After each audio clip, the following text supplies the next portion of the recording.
Hello, welcome to Gardener's World.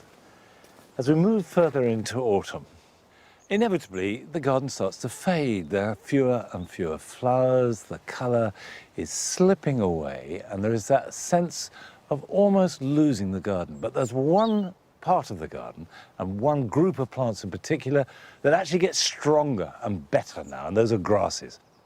From the end of September through to November, they take on their full glory. And standing out amongst all those is one of the ones that I've got a lot of pleasure from this year. It's the stripy, variegated Miscanthus sinensis zebrinus, with these bands of stripes all the way up. And the hotter the summer, the bigger and the stronger the colour of the stripes. This summer hasn't exactly been hot, but it's looking good, and it will go on looking good. Not just into autumn, but right through the winter. And if you couple it with the heads of the teasels and the fennel, this actually remains one of the best parts of the garden for months to come. Now, coming up on today's programme, Adam meets a garden designer who's created a garden despite the difficult granite terrain and extreme weather. We face southwesterly and there are predominant winds. You just think everything's going to fall over and come out. I mean, it's quite scary sometimes. We get huge precipitation, so it's very wet. I didn't get into the garden really until April, May, because it's just bog. Am I selling it? Yeah.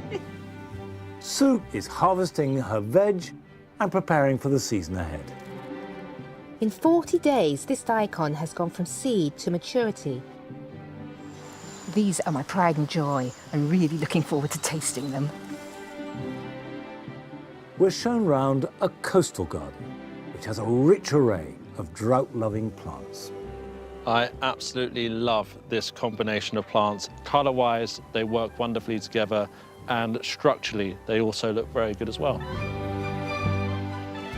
And I'm going to be planting a peach tree.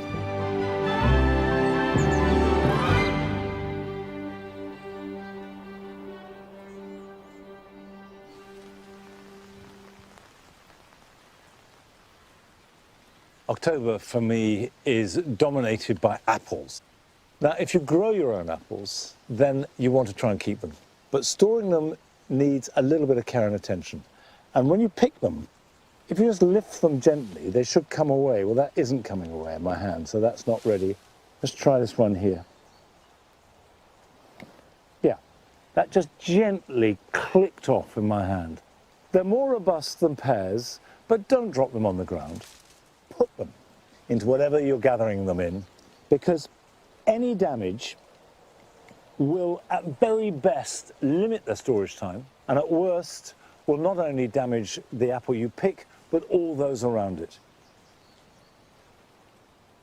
Apples store very well between about 2 and 5 degrees, so if you've got a shed somewhere where they can be protected in the dark, they will store well.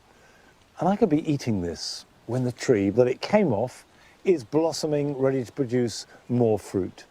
So don't take apples for granted, treasure them.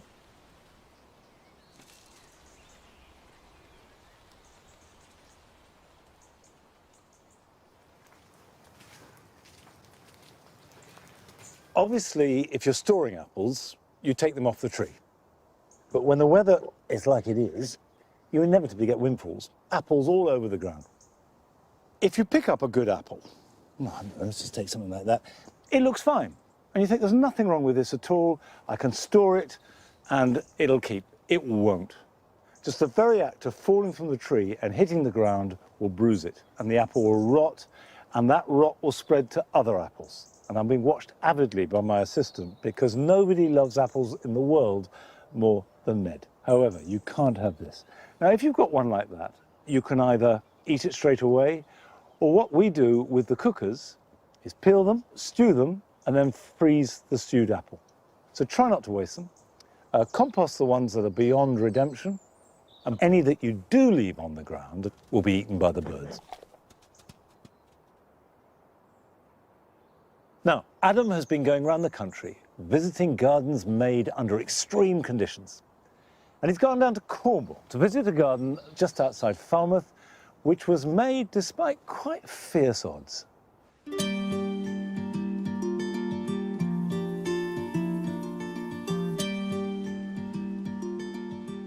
One of the things that I love about the southwest is you always feel connected to the elements. Admittedly, they can be a bit brutal at times.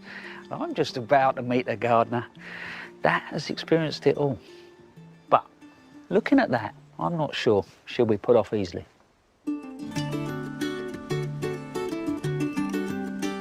Garden designer Sarah Cadd started developing a garden of extremes in Constantine near Falmouth 20 years ago. Back then, it was nothing more than an overgrown old farm beside the moor. Today, it's a garden of many rooms which stretch down the natural slope. I've just walked in and this place already has blown me away, but weather conditions here? Yeah, we face southwesterly and there are predominant winds, obviously, in Cornwall. You just think everything's going to fall over and come out. I mean, it's quite scary sometimes. We get huge high precipitation, so it's very wet, it's very damp. I mean, actually, this year alone, I didn't get into the garden really until April, May, because it's just bog. Am I selling it? Yeah. You said, why would I create a garden? Yeah, absolutely. There's quite a lot of this about granite.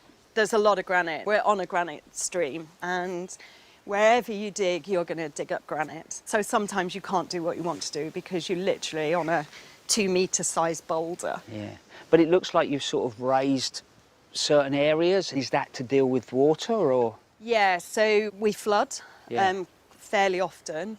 And so what we've done is try to keep everything naturally draining. I mean, we knew with the olive tree that was not going to live here. So that's been intentionally raised up into a proper raised bed made of granite. The interesting thing is the Cornus controversa, when we put that in, that was actually put in on a huge mound, which now you can't see, it's hidden. So you've actually moulded the land a little bit for... Absolutely, to accommodate the things that I love, that I thought I couldn't have, but actually, you know, we've managed it.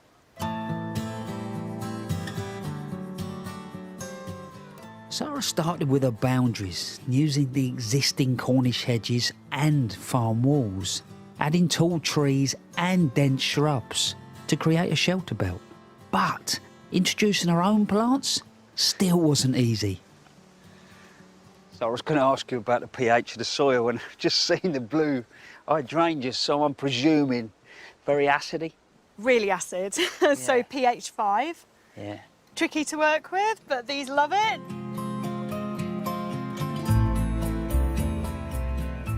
Most people would balk at trying to plant up a place which is submerged in water for half the year. But Sarah decided to literally go with the flow and developing a sheltered woody glade of curved paths and planting that works with, not against the conditions. Is it me or is it just slightly cooler? It is, yeah. This is the lower end of the garden. It's a frost pocket, and it goes into the moor, which is a wilderness, really, beyond. So that's the boundary, and then that's the boundary. Oh my! It's just impenetrable. You'd sort of lose people. You would. Really damp. I mean, at the minute it's good. We can walk through. It's solid. So what would this be like in the middle of winter? Well, you wouldn't have those shoes on. You'd have wellies on, and you'd probably be up to about here. So, yeah, it's really boggy. So when you came to planting it, what was the thought process? It was just trying to work with the plants that will thrive. So we've moved around native ferns. We've put acanthus in, which loves a bit of shade. Amalanthe absolutely adores it. Tree ferns? Yeah, so these are about 20 years old and went in as babies. And yeah, they just love it. It feels happy. Basil, what's that? Well, go and have a look. To fit with nature, Sarah has only tweaked the spaces around her. Weeds do their thing, fallen trees have their place. And even the boulders have been excavated to sit boldly in the landscape. What I love is everywhere you go, the atmosphere changes. But it feels as if Sarah's pushed nature back. Oh, I've got room. I'm going to put a little garden in. Look at these. Dappled shade of acers. You know, I could now be in Japan and it's got that oriental feel about it. But these also tell you how much work has been put into that shelter belt, because these are an understory woodland tree. They don't want howling gales, and they want damp, cool roots. They look great.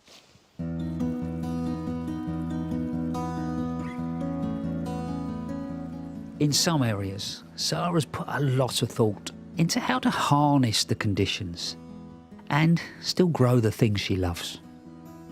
Would I be right in thinking the planting of that woodland drains the ground and you can plant an orchard? Yes.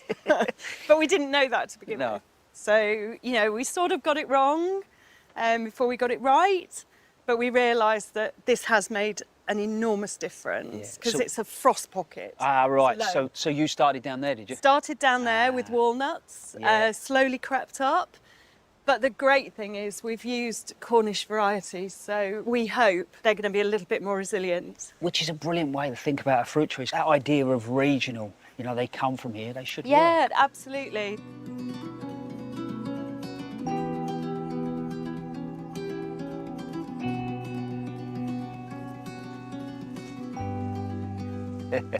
You're just showing off now, honestly. Yeah, me. Welcome to my happy space. Exactly, yeah.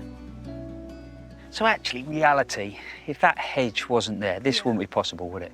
No, no. I mean, it's taken years to kind of develop this, and loads of disasters, and years of having, you know, a greenhouse with no glass and cloches that you go chasing after across the field. But the hedge, we've allowed it to grow up to the height that we need it.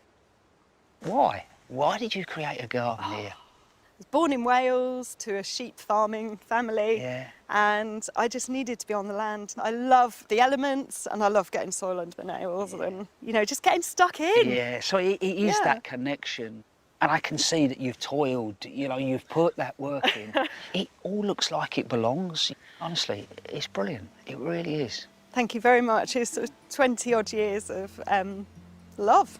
Yeah, well, you just keep on keeping on. Thank you.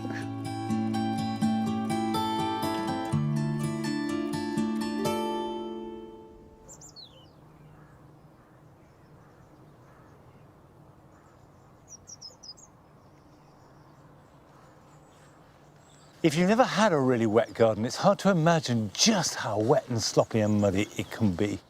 Now, this is the cricket pitch, which is not a wildflower meadow, but it does have an awful lot of flowers growing in grass, and that's because it depends upon bulbs. We start off with crocus. They are at their best in February, and then we come through to wild narcissus, and then we have fritillaries, and we have camassias, all coming through in waves of flower. And I'm going to add some more of the wild daffodil. Now, pseudo-narcissus, it's delicate, it looks absolutely at its best en masse, and if possible, plant them in grass. And what we want to do, put that in there, is just chuck them on the ground. Don't try and place them. If you just throw them naturally and plant them wherever they land, that will look natural, trust me. More down there. And more here. And because they're so small, you don't need a bulb planter. You can just do this with a trowel. And I just lever a hole and pop them in and stamp it over.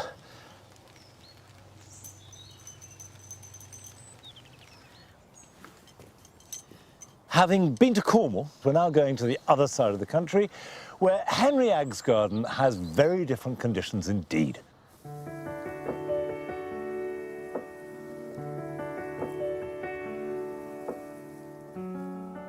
The garden means everything to me. It's just a garden that brings me so much goodness. I'm always out here about 20 minutes a day just pottering around, and I instantly feel so much better as a human being when I'm out here enjoying this space. I work in the corporate environment, so I'm sat at my desk for about 8 hours a day doing phone calls, speaking to people all over the world. So coming up here is my little retreat. I started the garden 3 years ago. Before, it was just a paddock and a field. So it was really just a dead space, essentially. So everything had to be stripped back. and then start working with the space.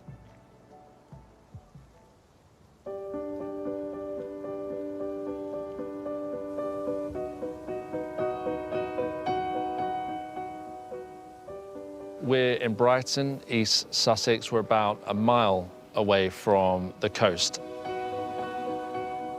It has its challenges. It's very, very windy, so we get often 60 to 90 mile per hour winds. It comes in, it dries everything out, obviously batters the plants around a little bit. There's quite a large slope to this garden, and there's quite a long runway between the front of the garden to the back of the garden. There's about 5 to 10 centimetres of topsoil before you hit solid chalk. So if you take the wind and the chalk and the slope into consideration, it makes for a very challenging environment to grow the types of plants that you want to grow. So you have to choose drought-tolerant plants that really thrive in these conditions.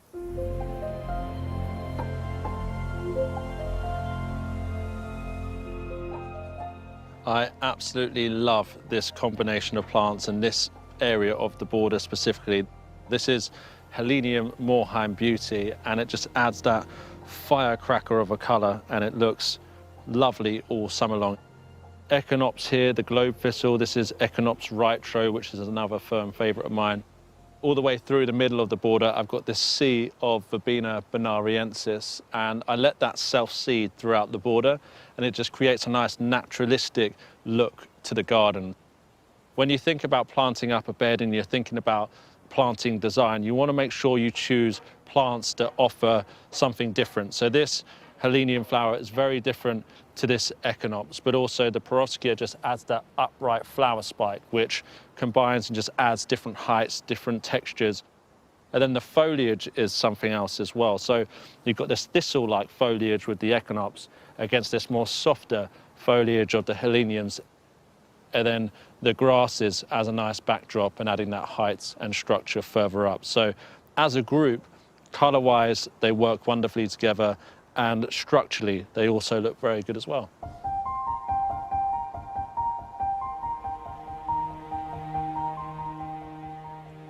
So just to show you how bad the soil is and how much chalk I've got to deal with, I'm going to dig a little test hole and show you how much topsoil I have before you hit solid chalk.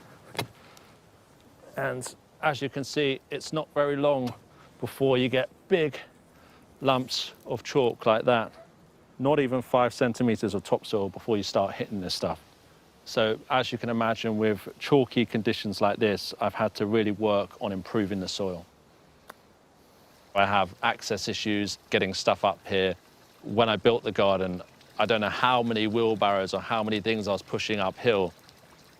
I realised pretty quickly that I needed to self-generate and compost everything on site to improve the soil that I've got. Really important that I add a good organic matter to really enrich the soil. So I've got these big compost heaps here. This pile here, which is new, so this is everything that I've cut back this season in spring and summer. So this is my new compost heap, and I'll cut it down again and turn it. So this is a good mix of woodies and greens, and that's just starting out.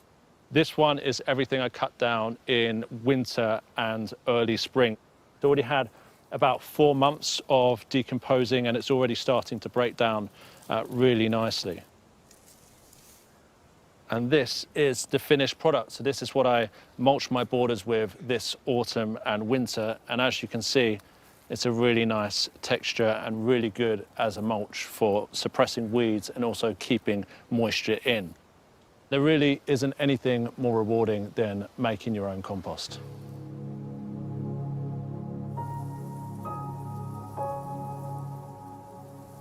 A big feature in this garden are the grasses.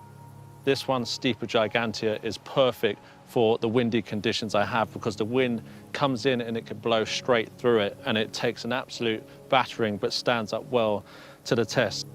They look great all year round, and they require little to zero maintenance. Further down here, we've got the Stipa tenuissima.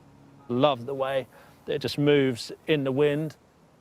And another amazing plant in the grass borders is this allium. So this is Allium spherocephalon, and it adds just that pop of colour through the grasses. If I just had the grasses in this bed, it would be a fairly bland planting combination. So we've got the alliums here, we've got Salvia caridona, and it just creates a lovely contrast and brings those grasses to life.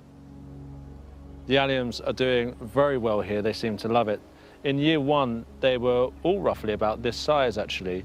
And year 2, you can see they've got a lot larger, so they clearly love the soil and they're thriving.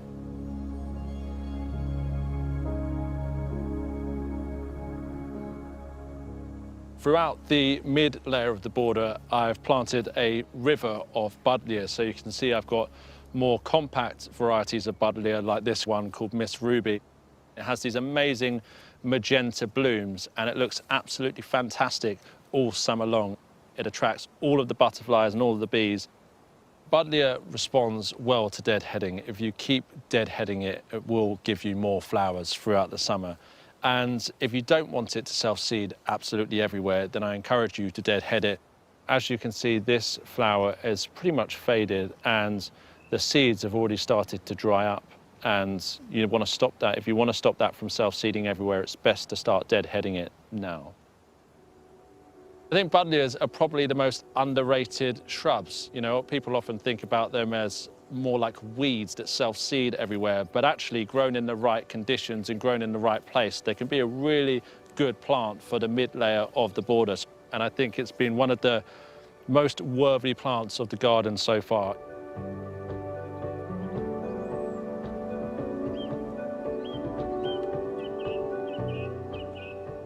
I am very proud of the garden. It's taken a lot to get it where it is, but every year I see gradual improvements and the borders start to fill out more and the grasses start to give a little bit more and the colour is more impressive each year. So I am very proud of it. It's, like I said, it's taken a lot to get it where it is today, but you know, it gives me so much back.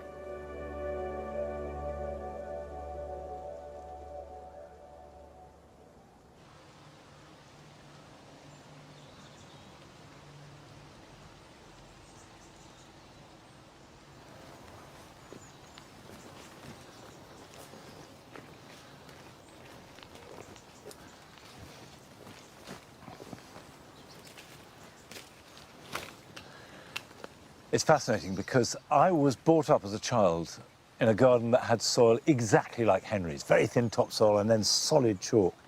So there were a set of plants that thrived on it, but equally another set of plants that wouldn't grow at all. So as a child, your whole world view is affected by the geology that you grow up in. It's fascinating. Now, the soil here at Longmeadow is very different, and here in the spring garden, we're looking for plants that will do their best performance as early as possible in the season before the canopy closes over them. And I've got some epimediums here that I split. I took a clump of the ones that have been growing here for a number of years and divided them and grew them on. They've been slow to develop, but I've got about 3 trays like this that I'm going to plant out. And the great thing about epimediums are not only are they a superb spring flower, albeit quite delicate, but they are very happy in dry shade, and that's exactly what we have here. So I'm going to fill some gaps.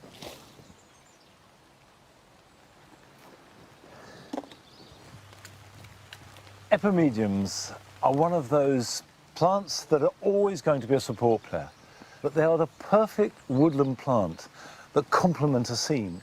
And the foliage, of course, is ground cover and looks fresh even when everything else is fading badly. So some are destined to be stars and some are support players, but you do need to have the support players too.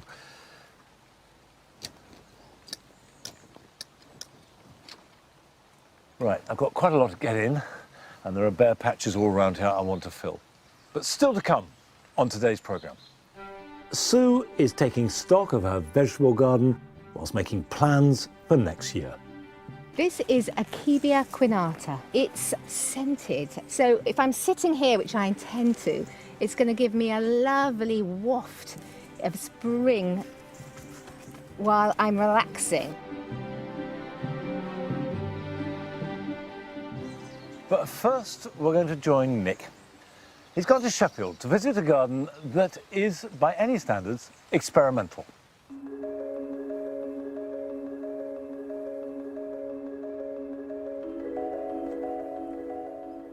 In the heart of the Rivelin Valley in Sheffield, between the city centre and the Peak District, is an intriguing garden that's a bit of a petri dish. It's being created by landscape designers Doug Baker and Charlotte Liu, whose vision was to create a space that experimented with pushing plants to their absolute limits to see how they would cope in difficult, if not extreme, conditions. Just looking at this garden, there's no denying that it's absolutely beautiful, but that's not enough for Doug and Charlotte. What they're interested in is the interplay between different species, what's thriving, what's struggling, and what's surviving. And that really informs their plant communities and choices that they'll put together in the future. And it might just inspire the rest of us too.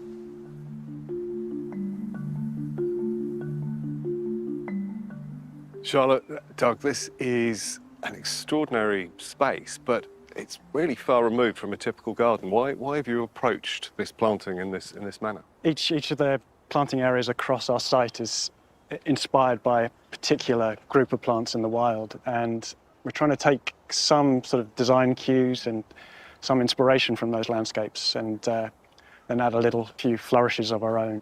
So, I mean, effectively what you've got is a giant experiment, I suppose, here.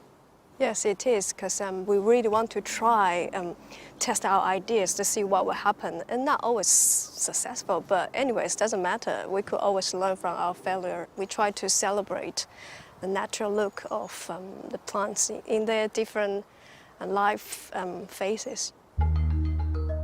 The space is made up of 5 areas: woodland planting, a native meadow, a garden for moisture lovers, one for plants that thrive in dry conditions, and another for mainly tall perennials.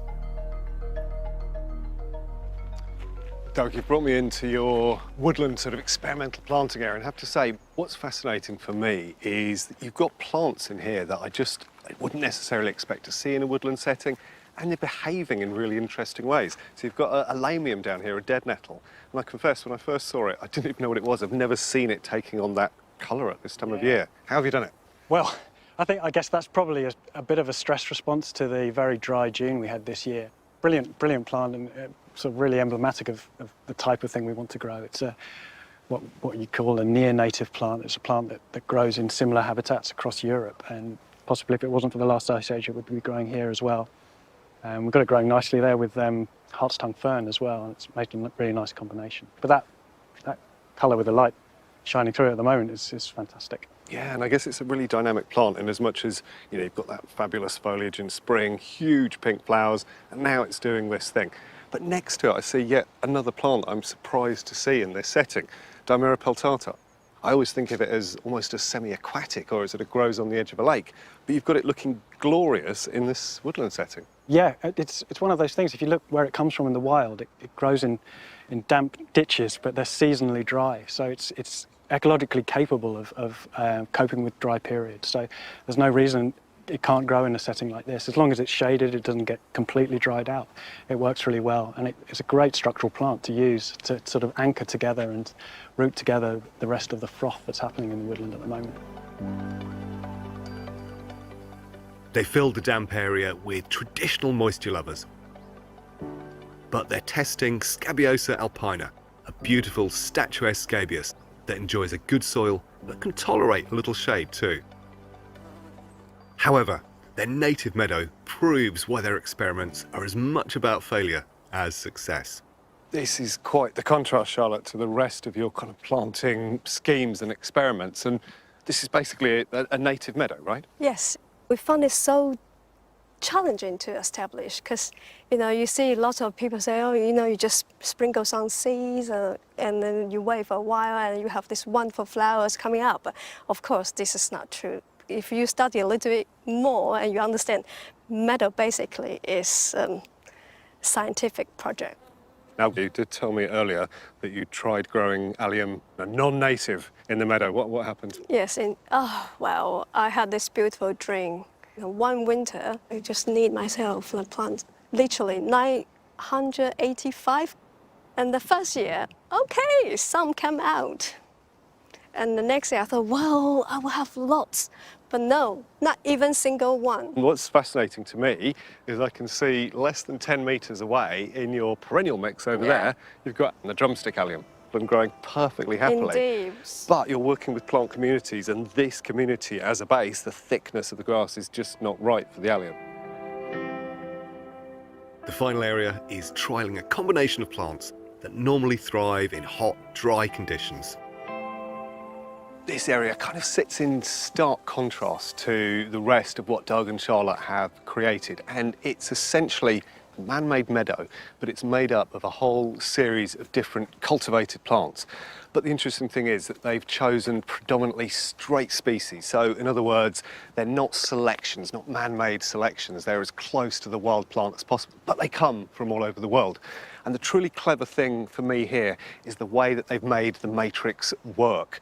There's a series of different plants which effectively are supporting each other, which are sort of mashed together but not over-dominating. There's no single species which is taken over. And that's taken years and years of experimentation to get them to this point.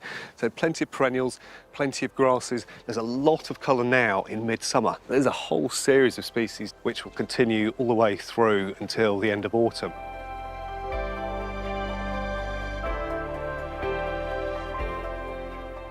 What Doug and Charlotte have achieved in this garden over the last decade is quite extraordinary. By being brave enough to experiment and learn from their successes and their failures, they've come up with a whole series of different plants and planting combinations that work in a whole set of different environments. And that means that those fantastic pollinator-supporting, long-flowering displays can be used in other gardens.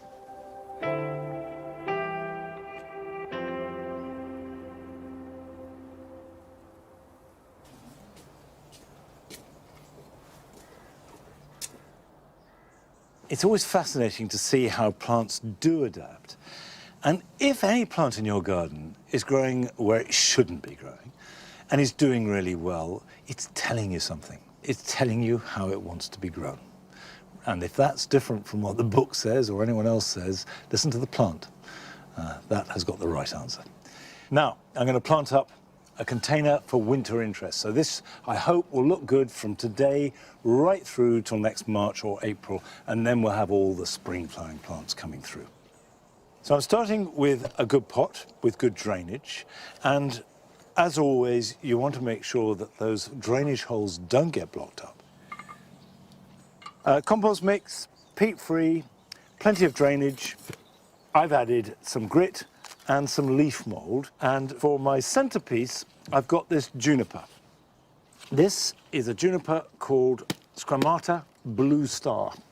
And I like it because it's low, it's dwarf, and the new growth has got lovely silvery tones to it. Right, we're filling a little bit around that. Junipers are very adaptable, but they do need good drainage. The next phase will be to conform with the sort of standard format of any largish pot, which is a pillar, a filler, and a spiller. So this is the pillar, albeit a very short one, and for my spiller, I've got some variegated ivy. And this can go around the outside, like that, and like that. And I'm going to put some bulbs in there. This is crocus, and it is ruby giant. Now, in my experience, it's more purple than ruby.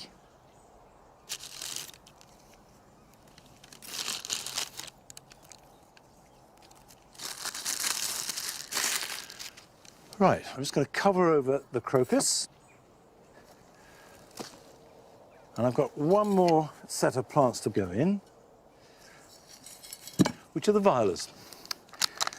And these will flower from now all winter long.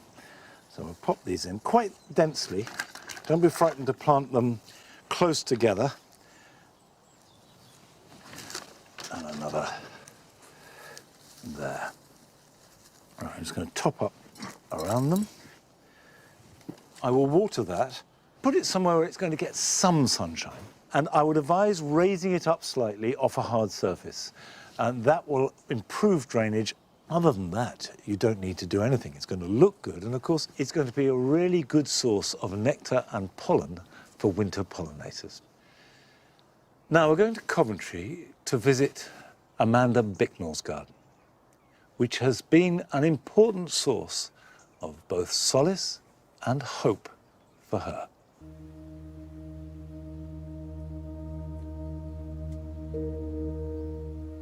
It's hard to describe grief without using a swear word, which I'm sure I'm not allowed to use. It's just horrendous. I mean, it's overwhelming. It's really isolating. It's all-consuming. It's always there. Thank God for my garden. I met Guy when I was at uni. We were living in halls of residence together. I literally couldn't stand the bloke. He was so annoying, but he obviously quite liked me, so he kind of like would come and sit with me at lunchtime and sit with me at dinner time, and I just got really used to him being around. And so yeah, we got together at 19. We got married and had Teddy in 2011. And we're, you know, a happy little three and living our life.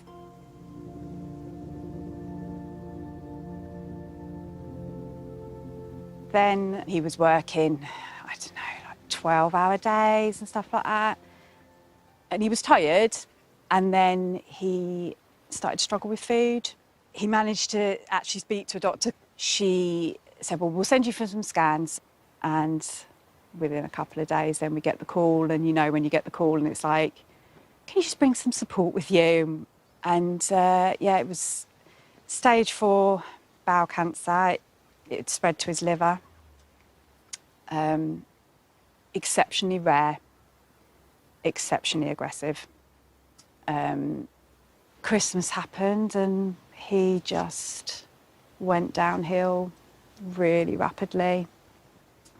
And he died in February the 25th. He was 43. Still don't know, you know, I say those words, but there's not really, some days it just doesn't really connect. I still can't believe it, really. He was this colossus of a man. He was big and he was fit, and he's the bravest man I've ever met. Yeah. And now it's just me and Teddy and the cats and my garden.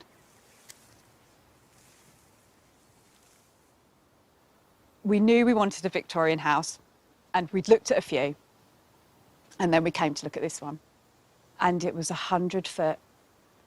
It was couch grass with a path down the middle, a rickety old shed. I looked at Guy and Guy looked at me, and we just knew. It did start life as a tropical garden, really. Me and Guy loved to travel, so it was a lot of big leafed plants. Actually, we didn't used to have much colour in the garden. Guy loved big leaves and green plants, and so it was one of those very green gardens. It was just a bit boring, really. I mean, I just found it a bit soulless. I ripped the guts out of the garden. I still feel bad that I took the trees out, I do. And every time I took a tree out, I looked skywards and apologised to Guy for taking his trees out. I would admit they went in anger. I was brutal with a saw. It wasn't a conscious thought, but I just wanted colour.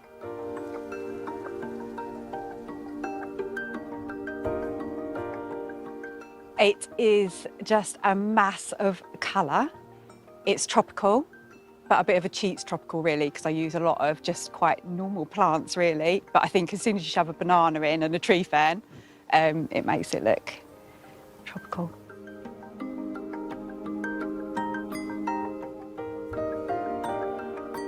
I really wanted to just create a cascade of colour. So in here, we've got Dahlia Great Silence. It's absolutely exquisite. It's quite yellow when it first starts with a very, very pink centre. But as it kind of goes through its life, it just changes colour and gets more pink, still with the yellow centre, but it's just a bit more of a gentle yellow. One of my favourites, so this is Alstroemeria Indian Summer. I still cannot believe this plant is hardy. It just looks so tropical. I think if you're going to do a tropical garden, you need these. I just love it. It's just looks like a little tiger. So this is Gladioli Alice. She is new to my garden this year. I was a little shocked when she first appeared because she was a little bit more peachy than it showed on the packet. But actually, she's got beautiful, quite vividly orange throat with the splash of yellow. Obviously ties her into the rest of the garden. And I think that quite peachy colour against the dark purple of the red dragon actually works quite well. I love gladioli. They're just bold and possibly a little gaudy, but that's why I love gladiolis. They are just, you know, I'm here, look at me. This beauty is Enseti Morellii, or a red banana. I just love this plant. He's so worth the effort. This year I've moved him much more into the sunny border and actually he's rewarding me for that. And I just love the combination against this dahlia. So this is Dahlia Blackjack, and just that real dark plummy colour against the leaf. And the underside of the red banana leaf is just magnificent. When the sun catches it, it just glows.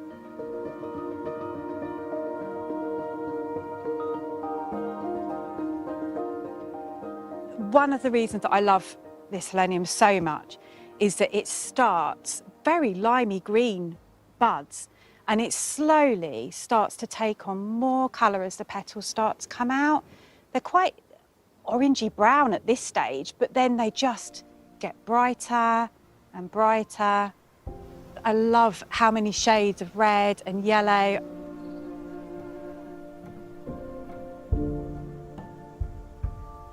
I love my garden because I can just come out here and be peaceful. I come out here and I can smile because the colour just makes me smile. So even when I'm having a really horrible day, it just lifts me. Guy will always, always be in this space because he laid every one of these paving slabs. It was his design. The bones of the garden will always be Guy, but the planting is now mine.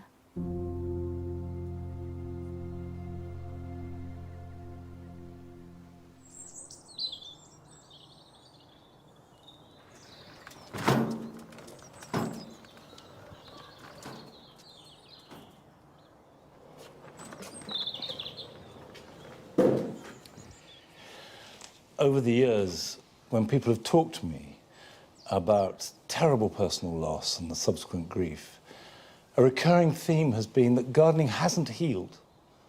You can't stop that grief, but it does give you hope, and it enables people to cope better and enrich their own lives. And that's a very powerful thing.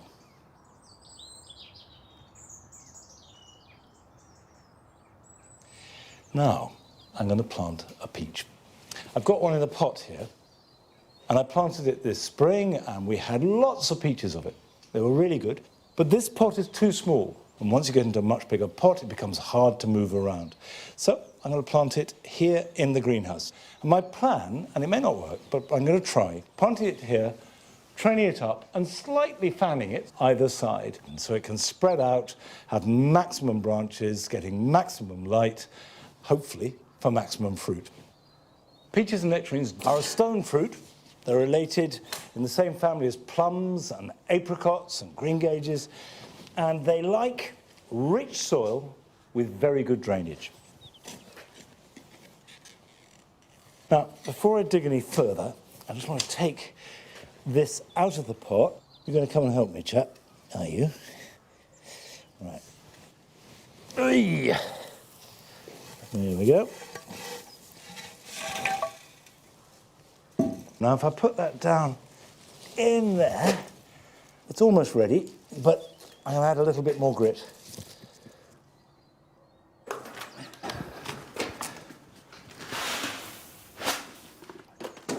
When you add grit below a plant, don't just put a layer in, but work it into the soil. I don't need to enrich the soil underneath the plant, because if you feed it in the hole, there's a real temptation for the roots to stay put in that hole. They become effectively pot-bound. Whereas if they have to go out directly into the soil, they will make their way and search for goodness. So you get a better root development. If anything, plant slightly proud of the surface of the soil. So, that's good.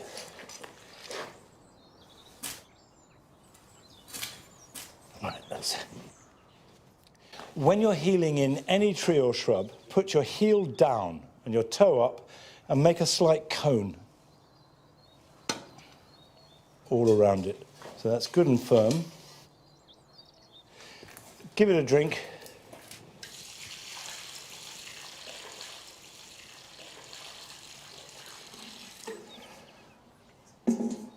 And then mulch it generously. I've got garden compost. I'll just clear it away from the stem. And I'll mulch this again next spring. And the final thing I'm going to do now, because I'm training this up, I don't want these lower branches, so I'm going to take them off. Peaches and nectarines do need protection, but it's not so much the plant that needs protection. It's the flowers and the fruit, because they flower very early, sometimes as early as March. So even in the greenhouse here, I may have to wrap it. Now, we're going down to Swansea to join Sue in her garden, where she's busy harvesting her veg.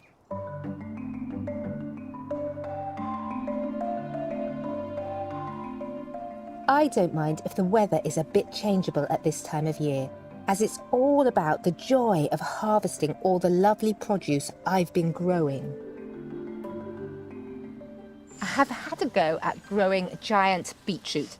This is Fortney's monster beet, and it is quite big.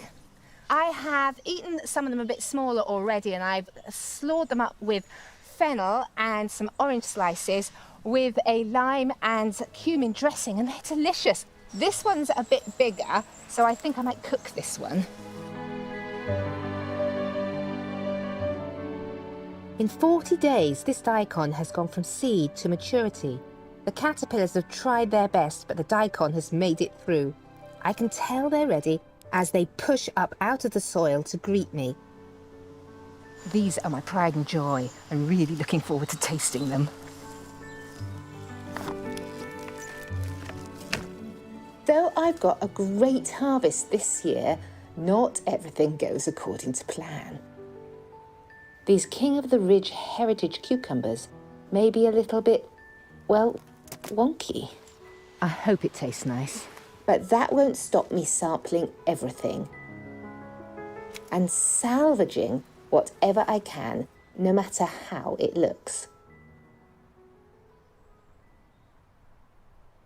I'm really pleased with my celery, apart from this one plant, which seems to have been madly attacked by slugs. They've really caused a lot of damage, causing the inside to rot. What I'm going to do is cut it right down to the base, and it'll shoot from there. You can already see these new nice shoots appearing.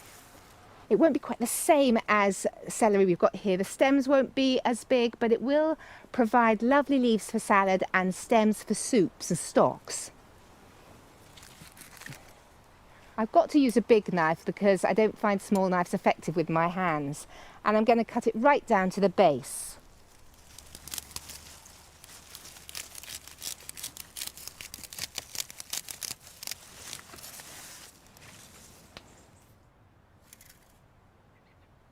The final job, I'm just going to rake it over and cover it gently with soil and hope that the slugs haven't done too much damage.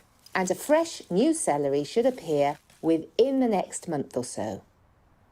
And this is looking lovely, so I'm going to harvest this now for the kitchen.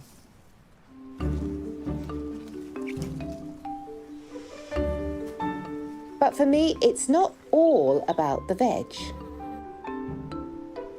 What I'm most pleased about is my almond tree. Almonds are difficult to grow in this country, and last year I got 8, and this year I've doubled my crop to 16. You can tell when they're ready because the outer case cracks open, and then you've got an inner case, and then you've got to crack that to get the almond. That's quite a job. The added beauty of this tree is the spring blossom, which is outstandingly beautiful. I've recently redesigned an area of my garden where I had steep steps which felt a bit dangerous for me. I've replaced it with shorter steps and terraces.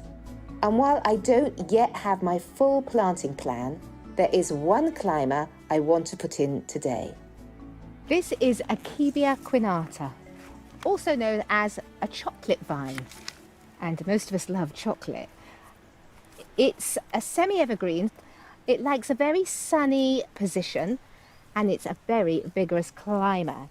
Normally they grow vertically upright, but I'm growing it to grow horizontally all across the top of this wall. It produces beautiful purple bracts, but they're 3 large waxy maroon coloured flowers in spring, and they are scented, very aromatic. So, you know, if I'm sitting here, which I intend to, it's going to give me a lovely waft of spring while I'm relaxing. I'm planting this in early autumn. If you lived somewhere colder, planting in the spring might be better, as it can be a bit tender to start with. It needs a good water to get it going. And then I think it's going to be very happy here.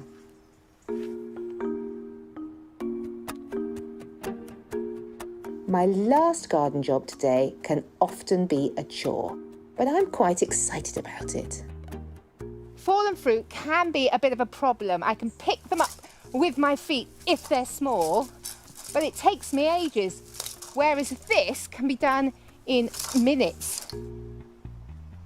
And you give it a bit of a twist and out they all come.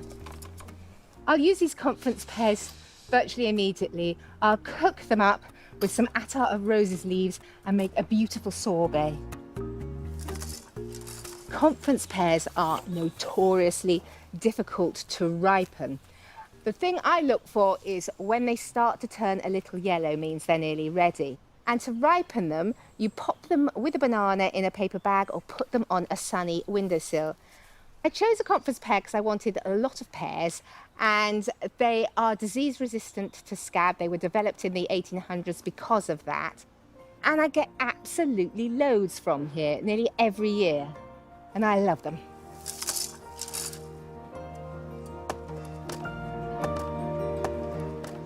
So with all that harvesting done, it's time to enjoy the fruits of my labour.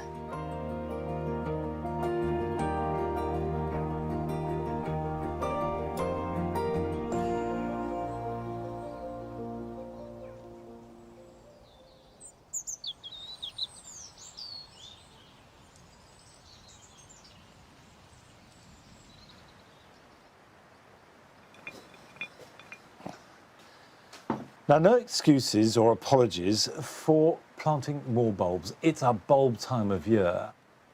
I've got bulbs here that have been specially treated. These are hyacinths, and I've got 2 varieties. I've got Aeolos, which are white, and then Delft blue, which are blue. And both of them have been heat treated. And this means that they can be forced to flower in time for Christmas. Now, I say in time for Christmas, they take 10 weeks from planting. So if you want to have them in flower at Christmas, you need to do this weekend. You need a pot with good drainage holes. Hyacinths really need good drainage, and a compost mix that has got lots of grit added, which this has. Now, unlike hyacinths that you plant outside or in a pot to flower in spring, you want to plant them deep. You want to plant them twice their depth. But these, you plant on the surface. And I'm going to pack them in relatively tightly because I want a really good display. So I've chosen a pot perfect for 6. We're going to put some more compost around them, but not cover them. There we go. And I will just shake it and then cover it with grit. And there are two reasons for this. One, because it stops splashing, and also it looks much nicer. Spread it out so the snouts and the tops of the bulbs are visible. Water them, then put them somewhere dark and warm. And this will trick them into growing. The growth will not be green. It'll be a sort of ivory white. And then when you've got good shoots of that colour, about an inch or two long, bring them out somewhere warm and bright. They will take about 6 to 8 weeks to get decent shoots, and then they need at least another couple of weeks to flower. Now, I've got more to do, but while I'm doing that, here are your jobs for the weekend.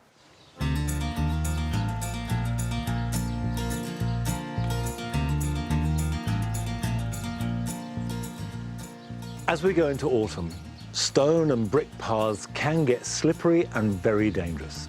And a simple way of dealing with this is to get some sharp sand, which you can get from a builder's merchant, sprinkle a little, you don't need a lot, onto the path, and using a stiff yard broom, scour it back and forth and make them much safer for quite a few weeks at a time.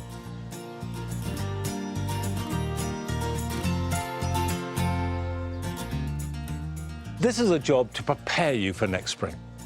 There are lots of fresh comfrey leaves in the garden now, but they will soon disappear and won't grow again till next spring, which means that if you want to make a comfrey feed, that may not be ready until June.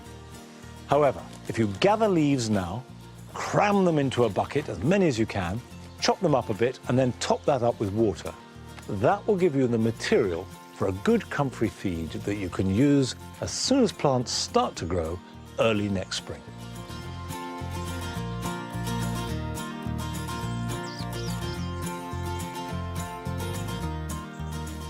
If you grow strawberries either in a container or the ground, it's time to give them a bit of attention before winter. Cut back any spent or decaying leaves and remove all runners, and this might be quite a lot of growth. As you go along, weed them, and then they'll be ready for next year.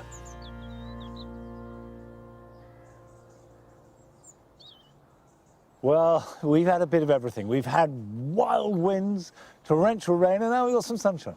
And that's fantastic. And it's quite typical of this year because although to us gardeners it's felt like not such a great summer, I've found that the vegetable garden, for example, has loved it. It's been a really good year for vegetables, and it's still going strong as we go well into October. All the brassica for winter are looking healthy. I'm still harvesting really good lettuce, we're getting beans, so I'm very happy. However, that's it for today.